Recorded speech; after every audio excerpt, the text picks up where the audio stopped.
そういや最近プッシュしてへんな。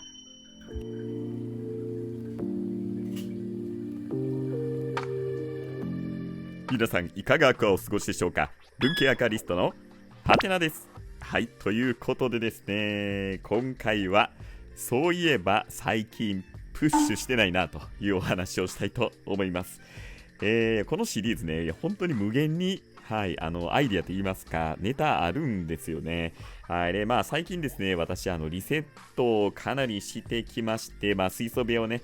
引っ越してるっていうところでして、なかなかね、こう、新しいものを、はい、立ち上げたりとか、そういう動画がね、出せないということで、いろいろこう、話をすると。はい、いう感じになっております。で、前回なんですが、私、CO2 最近炊いてへんな、ということでお話をさせていただきました。で、そもそも CO2 炊くってなんやねんと、そんな表現せえへんわっていうね、ツッコミありがとうございます。はい。私がね、勝手に作った言葉だったようで、やっぱり CO2 添加するしないっていう話し方ですよね。で、CO2、前回の話ね、ちょっと補足を先にね、しようかなと思います。前回ですね、CO2 なかなか炊いてないということで、追加のですね、私、アンケートをあれから取らせていただきました。で、内容なんですが、2点アンケートさせていただきまして、まず1点目がですね、水草レイアウト水槽を趣味にしている方に質問です。現在 CO2 を添加していますかという質問。で、それに対して添加している、これね、70% でした。で、添加していないが 22%。で、過去は添加していたが、現在は添加していないというのが 8% ということで、今現在添加していない方が、3割。で、逆に現在、添加している方が 70% と7割ということになりますので、いや、これ皆さんどうですか？私のチャンネルね、見られている方っていうのは、基本的には結構こうガチの、はい、方。だから水草ね、レイアウト水槽を楽しんでる方の中でも結構やっぱりね、わざわざ私のような YouTube 見張るので、こうね、趣味で結構ガチで、されている方っていうのが多いと思いますので、ちょっとこうね、ファッションというか、ちょっとライト層の方を入れると、もしかしたらもうちょっと、はい、添加していない方の割合が増えるかもしれないですけど、そうですね、これ結構多いかなっていう私の中では印象でした。で、2点目です。2つ目のアンケートがですね、CO2 を現在添加している方に質問です。主な添加方法を教えてくださいということで、5つの選択肢を出させていただきました。まず1つがミニボンベ、通称ミニボン。はい。ミニボンで添加されている方で、シルボンでミドボンでね、これ私知らなかったんですけど、前回のね動画のコメントでいただいたのがソーダストリームなどのなんていうんですか、炭酸水をこう飲料用で生み出すような、これ通称ソダボンこれね、ソダボンって言うっぽいですね。いやー、日本語って面白いですよね。何でもこうね、略称を作るっていうね。で、あとはその他、はい、タブレットとかでこう発光式とかですかね。通称タブボン。言わんか。はい、ということで、ミニボン、シルボン、ミドボン、ソダボン、タブボンと、はい、この5つの選択肢でアンケートを取りました。そしたらですね、なんとミニボン、はい、これ 15% の方、はい、でシルボンがこれ 50% ということで、半分の方がシルボンです。で、次、ミドボンが 24%。はい、でソダボンが 5% で、その他タブレットなどタブボンが 6% ということになりまして、いや、これどう見るかっていうことなんですけど、やっぱりね、皆さん、シルボン、はい、シルボンが多数派でしたね。だから、先ほどの例でいきますと、70% の人が、CO2 添加しておられて、その中でも 50% っていうことなので、基本的にね、水草レイアウト水槽、お魚さんとかメインの方は、そもそもね CO2 添加していないと思いますので、その方を除外、させていただくと、35% の方がシルボンを使っているということになりますね。いや、これ結構市場としてやっぱり大きいんですね。このシルボンってね、毎年のようにアップデートが入ったりするんで、やっぱりね、市場があるっていうことですよね。はい。で、私ちょっと意外だったのが、ミドボン 24%。大体4分の1の方がミドボン使ってらっしゃるっていうことで、これ結構多いですよね。いや、皆さんコミュ障じゃないっていうことですね。ね、酒屋さんとか、業務スーパーとかでもね、置いてたりするだとか、なんかスーパーとか、ミドボン取り扱ってますよみたいな、こう、なんていうんですか、掲示が出されてたりとかがあるみたいなので、いや、ちょっとこれ探したらミドボンいけるかもしれませんね。ということで、いろいろアンケート出させていただきまして、本当にね、たくさんの方ご回答いただきありがとうございました。またね、改めて前回の動画に対するコメント、本当にたくさんいただきまして、いや、非常に嬉しかったです。本当にありがとうございました。ということでね、CO2 の追加の話してきましたが、私やっぱりね、CO2 最近添加していないっていうのに、もう一個やっぱりね、理由がちょっと思いついたので、これもね、最後に言っておきたいと思います。やっぱりね、いろいろあるんですけど、やっぱりこう、水草がね、CO2 添加すると成長早いじゃないですか。で、そうなると、当然、トリミングの回数増えるんですよね。で、そういえば、これも結構私の中ではでかいなと思ってて、確かにね、元気に育ってこう青々としたで水草もね、こう葉っぱがこう大きくなったりとかするみたいなので、その方がね、綺麗なのかなっていうふうにも思うんですけど、やっぱりね、こうトリミングの回数とかも増えてくるって考えると、こう、最初はね、添加私してたんですけど、そこから一度シルボンが切れると、もう添加しなかったということでしたので、そう考えるとですね、やっぱりトリミング、この辺も私考えて、添加してなかったんだなと、今、後付けで思っています。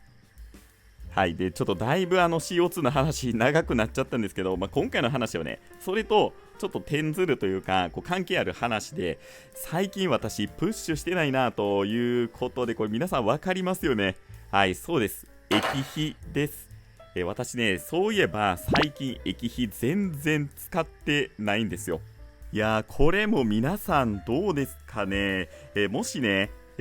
私も液肥最近そういえば添加してないなっていう方いらっしゃったらコメントをぜひ、いただけたら大変嬉しく思いますが、皆さんどうでしょうか。そうなんです。私ね、液肥、アーカリウム始めた当初はですね、しっかり毎日容量を守って添加してたんですけど、プッシュしてたんですけど、気づいたらですね、もう全然プッシュしてないんですよね、最近。で、これもいろいろ考え出すとですね、この90センチ水槽を立ち上げた当初っていうのは、これそもそもね、元肥と言いますか、あれなんて言うんやったかな、そうそう、固形肥料のね、イニシャルスティックを、入れてました。で、そこから立ち上げて、最初はね、いや、本当の最初の最初、CO2 も添加して、で、液肥もね、プラスでプッシュしてました。主にカリウム系であったりだとか、私はですね、もともとは ADA のものを使ってたんですけど、やっぱりね、ボトルかっこいいんですけど、結構高いので、トロフィカル系っていうね、そんなに値段高くないんですけど、カリウム系のやつを主に使ってました。で、とりあえずね、最初は結構もう容量を守って、いろんなね、YouTube とか見てもやっぱり液肥いりますよっていうふうに、皆さんおっしゃるんで、真面目にプッシュしてたんですよ。ただね、もう、いや、本当に、いや、もうこれ怒られるかな、もうなんかね、私ちょっとビクビクしちゃうんですよ。なんかこういう風に、なんかある意味ちょっと適当にと言いますか、いや、もうお前ちゃんとやれよっていうね、ちょっと思われる方いらっしゃったら本当に申し訳ないんですけど、ちょっとファッション、ファッションでね、ファッションでやるってなんやねんってこう言われるかもしれないですけど、いや、ファッション層結構大事ですよ。いや本当にね、ガチのこうコアの方っていうのは、やっぱりそのね、業態を盛り上げていく中心の方やと思うんですけど、やっぱりこう、広く広げてね、広がっていくには、そういう、ちょっとライトユーザーというか、そういうね、存在大事だと思うんで、ちょっと私ね、今自分のことだいぶ正当化していってますが、そうなんですよね。だから、液肥も、最近そういえばね、全然転化してなくて、で、これもね、理由、私、ちょっともう明らかに今分かってるんですけど、ちょっとさっき言ったこととね、かなり近いんですけど、やっぱりこれ CO2 もそうで、液肥を、添加しないと水草の成長が鈍ります。はい。もう間違いないですよね。当たり前ですよね。肥料少ないんで。で、イニシャルスティック入れてるんで、とりあえずね、最初のうちは、固形肥料でそこそこ肥料成分あったと思うんですけど、やっぱりカリウム系とか、足りないと思うので、本来やったら液肥入れる必要があるんですけど、はい。なので、最初ね、私 CO2 炊きながらイニシャルスティックも入れ、で、液肥もプッシュしていた状況は、めちゃくちゃ水草繁茂してました。もうこれ間違いないです。はい。間違いなくめちゃくちゃ成長してくれてました。気泡もつけたりだとか、本当にね、何回も私ね、トリミングしたんで、はい。そう、何回もね。だからね、これです、皆さん。はい。私が、液体肥料ね、プッシュしなくなった一番の原因が、要はトリミングめんどくさい。もうこれにつきます。いやーもうね、結局これ CO2 と同じ理由で、本来の理由ってこれやったんですよね。どうしてもこのトリミング回数だったりだとかをですね、減らしたいっていうのが、無意識的にね、はい、私にこう語りかけてた、無意識レベルでね、語りかけてたようなそういう話やと思うんですよね。で、これ私ね、4.5 畳の元々の自宅の部屋は基本ね、ずっとプッシュし続けてたんですよ。で、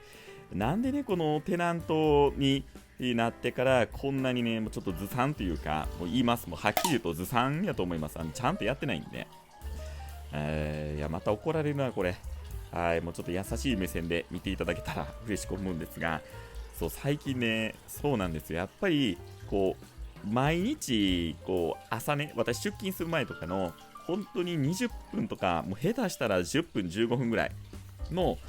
時間に、来て、で、餌あげたりだとか、ちょっと水替えね、できるときはやったりとか、あと植物の世話したりとか、で、一番こう長い時間できるのが、休みの日とかね、それでもやっぱり家族とのこう、イベントとか家族との、ね、生活あるんで、なかなかこう、はい、長時間、一日がっつりっていうのがね、本当に取れなくなってました。はい、でそんな中、やっぱりね、液肥とかこう入れて水草がガンガンこう成長していくと、やっぱりね、トリミングとかメンテナンスのね、頻度って増えてくるんですよね。で、ありがたいことに苔とかがね、そんなに、はい、めちゃくちゃ発生してなかったので、割とね、うまく管理できてたんですよ、そういう意味では。はい。もしかしたらライトも、弱めだったのかもしれないですが、ちょっとその辺のバランスがね、きっとうまくいってて、そんなにこう苔っていうのもこう生えてなかったんですよね。はい、だからね、ちょっとそういう意味では、液肥を添加しなくても、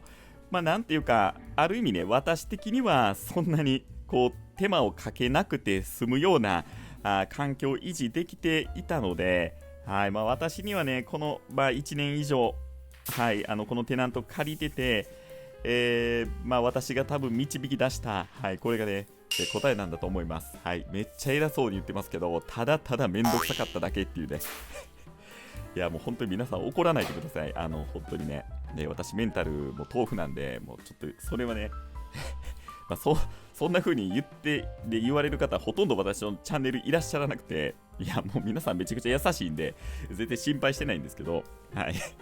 ということでね、ちょっと今回、だいぶ、はい、CO2 の話長くなってしまったんですけど、関連しているので、液肥添加してないのはやっぱりメンテナンス頻度をこう下げたいっていうね、私の無意識的な思いから、はい、直感的にやってたことなんだなというふうに思いました。はい、ということで、これ見てもらったらですね、私のテナント部屋の水槽をどんどんこうリセットしていって、で、90センチ水槽とかももうね、リセットをしました。